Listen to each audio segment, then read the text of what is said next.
ভুল করেও তোমরা কেউ দুটো বুকিং একসাথে একই দিনে নেবে না, যদি ডিস্টেন্স দুটো খুব দূরে হয়। এই যেমন আমি আগের দিন আমি এত ভুগেছি, আমি সকাল 4:30 ট্রেন ধরে আমি গেছিলাম শিয়ালদা, সেখান থেকে যাই হাওড়াতে আমি 6:08 মধ্যে পৌঁছে যাই। তারপর আমি ভেবেছিলাম 6:30 ট্রেন ধরে আমি পাঁশকুড়ার জন্য রওনা দেবো, আর হয়তো আমি 10টার মধ্যে পৌঁছাবো, কারণ শিয়ালদা থেকে পাঁশকুড়াটা অনেকটাই দূর। কিন্তু আমার জানা ছিল না যে পাঁশকুড়ার ট্রেন এত লেট করে।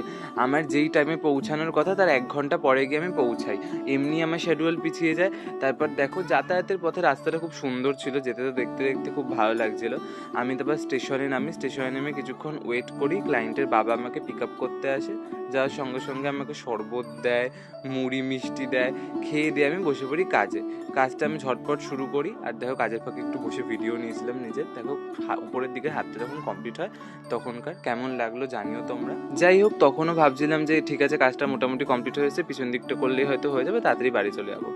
কিন্তু তোমাদের কি বলবো, আমি যখন কাজ করে খেয়ে দিয়ে বেরোলাম, পাঁশকুড়ার ট্রেন যখন হাওড়ার দিকে ফেরে তখন আরও লেট করে। 1.5 ঘন্টা পরে একটা ট্রেন লেট করে পৌঁছেছে। ভাবতে পারছো কতটা লেট করেছে ট্রেনটা?